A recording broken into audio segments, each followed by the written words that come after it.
The market is open in 2025 where we see nearly red right across the board, and today we want to focus on SoFi Technologies, which is down more than 10% at the beginning of the year. Now, for those that are new to this company, essentially SoFi Technologies provides digital financial services including personal loans, student loan refinancing, mortgaging, investing, as well as banking, and they aim to help individuals manage and grow their money through an all-in-one platform. Now, the reason why this company is down is that it has been downgraded, and the main basis for this downgrade is that they do believe the current company's valuation is very high and that their financial targets are very ambitious, something that they have really questioned. And they've now said they believe this company will underperform and have a price target of $8, which is now in fact less than half of the current price.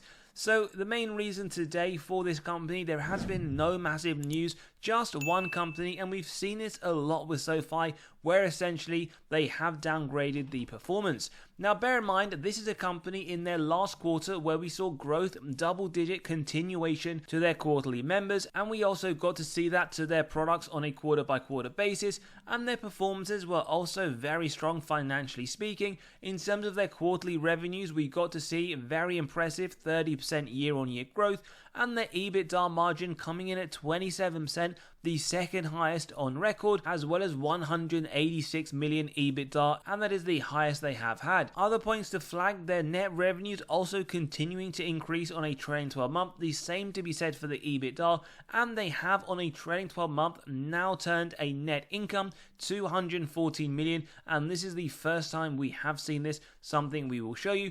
But ultimately, with this downgrade, one thing that is very interesting to note is that over the last few quarters, Q3 as well, they have been performing very strongly. In fact, their top line of 689 was above the higher end of their guidance, and that also is mirrored on the EBITDA, 186 versus 165. Their margins as well with an increase to the expectations of the upper end, and again applied to the bottom line net income. We can also point out that they have increased their 2024 guidance not once but actually twice, and that is very impressive for a company that seems to continually get hammered by analysts and their constant downgrades. One thing also to note for 2025, in fact just a few weeks ago we did see the Fed cut rates by a quarter point, and even though they have indicated only a few reductions in 2025, estimated to be around 2, this is actually a bullish sign for the company because this will lower borrowing costs, making loans and credit products more attractive to their consumers, and that will lead to higher demand for SoFi's financial services, boosting their revenue and potentially increasing their profitability. So if we go back to the company, as we can see, down around 10%, yet over the last 12 months, they are up 44%. We do notice trading at the upper end of the 52-week range, although only seeking alpha with the buy rating, but we can see quant, even though it notes a hold here at 3.48, not far off the 3.5 to turn this into a buy. Now, the other thing to note with this company, in terms of growth moving forwards, they are expecting 2 of the next 4 to be triple digit, and the other 2 still very strong double digit growth. And one thing we always like to point out, they have a 100% historical accuracy forecast where they have had 4 out of 4 beats. Now, in terms of December 2025, with the earnings per share estimate of 28 cents, we can see that this lowers the forward P to around 55, which still does look high. That is one of the reasons why they did downgrade, although you could perhaps argue that $8 does seem a little bit unreasonable. Now, in terms of the insider ownership, it is around 2.6%, and we have seen around 553 million worth of sales by these insiders over the last year, with only a little bit of buying in comparison during the same time frame. And we can see in Q1 of 2025, no movement by insiders either buying or selling. Q4 though, we notice the bulk of the sales at 417 million, and as always for transparency, we will show you these buys and sells. The most recent 23rd of December as well as the 19th by both the CTO as well as the EVP. As we always say though, whilst we show you for transparency, in fact this was around $1 million, we do want to point out that insider selling isn't something we necessarily consider as a bearish signal, as management sell for many reasons, both personal and financial. Again though, information is there if you want to use it yourself. Now, institutional aspect, 38%. We see around 97 million worth of sales over the last year, but we see a lot more buying by these institutions during the same time period, and we also note that in the most recent quarter as well as the last few as well. This is one that institutions continue quarter by quarter buying a lot of shares, especially in comparison to what they are selling. Now, when we look at the underlying metrics of the company, typically we do like to draw your attention to the free cash flow, as the earnings data is susceptible to manipulation by management through accounting. They have been negative for the vast majority of the period. However, over the next 12 months, they are anticipated to be free cash flow positive, and we did also see, based on Q3 trailing 12 month, they are also anticipating to report a profit, which is a great sign for a company that has reported year after year many net losses. In terms of top line growth, well, double digit every single year from 2019. Question around here is, has the growth started to slow down, or can they keep this up over the longer term? Are we going to see it in the 20s, in the teens over the next few years? 32% nonetheless on a trailing 12 month does look very impressive, and we can just see the growth from 2017. It has pretty much quadrupled from 510 million to 2.07 billion. Now, the other thing that we do like to draw your attention to is shares outstanding, and what they've done is they've diluted your position over the longer term. Now, one thing we would say, if a company does this but outperforms the S&P, you probably wouldn't care, but definitely some things to keep an eye on. And why we draw your attention, because ideally we want to find companies that do a lot of share buybacks, returning a lot of excess cash to investor pockets. Then we'll move on to the net debt to EBITDA. EBITDA referring to the earnings before interest, tax, depreciation, amortization. We want to see ideally below 3, and these are the number of years it would take them to pay off all of their debt net of cash on hand. Remember, also correlates to balance sheet strength. 1.4 rate over the last 12 months, not too bad. 1.11, so they are anticipating to lower this significantly, which is a good sign. Does indicate right now the balance sheet does look to be strong, does look to be healthy. We also want to let you know we have released our latest weekly article. Now we deliver one every single Monday morning to your inbox completely free, where we cover severely undervalued stocks as well as what's gone in the market over the last few days. So click below, you can sign up, start reading straight away.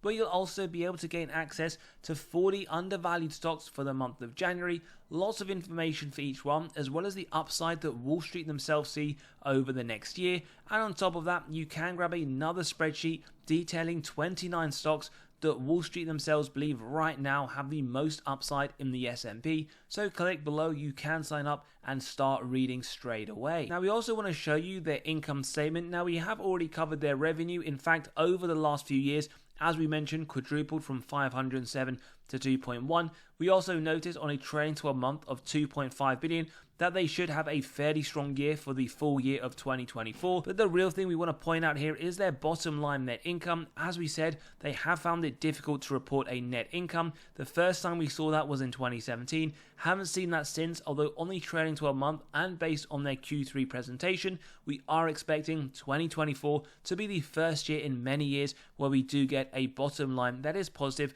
rather than the net loss we have seen from 2018 to 2023. The other thing we want to just reinforce is the balance sheet does look fairly strong. A quick cash versus total debt check, 325 million in 2018, now sitting based on their latest quarterly report at 2.4 billion. And when we do compare this to their total debt numerically and directionally, what we can see, it has pretty much halved from around 6.6 billion to sitting right now at 3.3. That is always a good sign whenever we look at companies. They're increasing their cash but decreasing their total debt. And as we saw, net debt to EBITDA anticipated to be around 1.1 over the next 12 months. So that is a positive sign, no red flag indicators. Now, in terms of the gradings, the first one where they do get a D, no surprises, we've already covered this. However, their true forward P for 2025 sits at 55, but the conclusion remains to be the same. It is trading above the sector median of around 12.5. That is one of the reasons why we got the downgrade today, although we have seen a few downgrades just over the last few months. Ultimately, what this is showing, no matter which valuation metric you use, if you're buying SoFi stock right now, you are paying a premium. But as we do typically say, some companies deserve a premium, others though are inflated, and we should think twice. In terms of their growth, they get an A. No surprises then why they are trading at a premium. 32% above the sector at 4.6.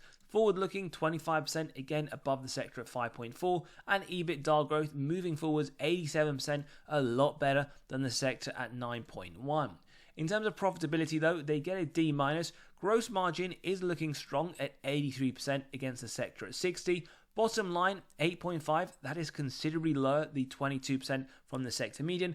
And the main issue that we do see with this company, burning cash from operations on a trailing 12-month negative 1.2 billion, with the sector comparative at 137 million. Now, quick recap, we got a buy rating only from Seeking Alpha, although we did see a hold from Quant sitting near the buy zone. In terms of Wall Street though, firmly sitting at a hold. D on valuation, A on growth, with a D- on profitability. Now, two more things before we jump into our own valuation process.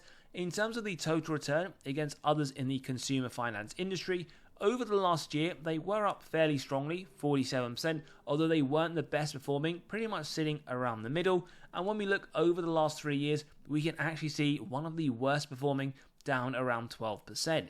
One thing we would say though, past performance doesn't have any impact on the future performance, so just bear that in mind. Whilst they haven't performed that great, they could perform a lot better, but also a lot worse over the longer term. And finally, just the comparison against the S&P, looking very strong over the last year. However, over the last 3 years, they have underperformed. Again, main reason we show this, just to consider whether or not investing in a low-cost ETF might either be a better alternative or something to consider alongside individual stocks. Now let's jump into the valuation process where we get $18 for SoFi Technologies. We've used the DCF model where we have the free cash flow year on year. Now in terms of the growth grade, we have one for 12% today, which is on the higher end at 8, 10, 12. Based on the discount rate, we get the present value of future free cash flows and terminal value, add together with the cash, subtract total debt, get to the equity value, divide by the shares outstanding. Now $18 ultimately does give 31% upside, but these numbers are subjective. You can grab a copy of this model by clicking on the pinned comment below, running through your own numbers, whether it's for SoFi or any others. For full transparency, we will show you, for those that believe 10% is more appropriate, indicating $16, 15% upside, and for those that see 8%, a lot more reasonable. Pretty much what this means at 1% is that moving forwards, 8% is pretty much already baked into the free cash flow growth. Now we do believe with their growth moving forwards, it is expected to be fairly strong based on the investor presentation, based on the comparisons against the increases in their performances over the years, as well as what management do forecast. So we've gone for 12%, and what we always like to do on this channel is add a margin of safety, where we start off with 10%, execute on that if it meets our 3 golden criteria: wide moat, strong financial metrics, and good forward-looking data. If you believe that in today's episode, a buy at $17, then we keep going till it's near the current trading price, and pretty much what we see in today's episode, around 20 to 25% MOS, and Wall Street, however, on the flip side, actually don't see any upside over the next year. They believe at the end of 2025, this company will be trading at $14, hence the 0%.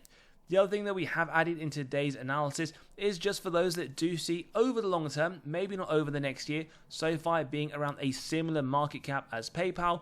That would then make SoFi in the futures price around $71, giving this upside of 406%. As always though, do give us your thoughts in the comments below. Is this one you have added on the 10% drop today? Maybe you're waiting for this to come down further, or in fact doesn't fit your overall portfolio thesis. Also, don't forget to sign up to the free weekly newsletter, grab those spreadsheets, and come and join us in the Patreon where we do talk about our weekly buys and sells. As always, have a great day, and we'll see you all on the next one.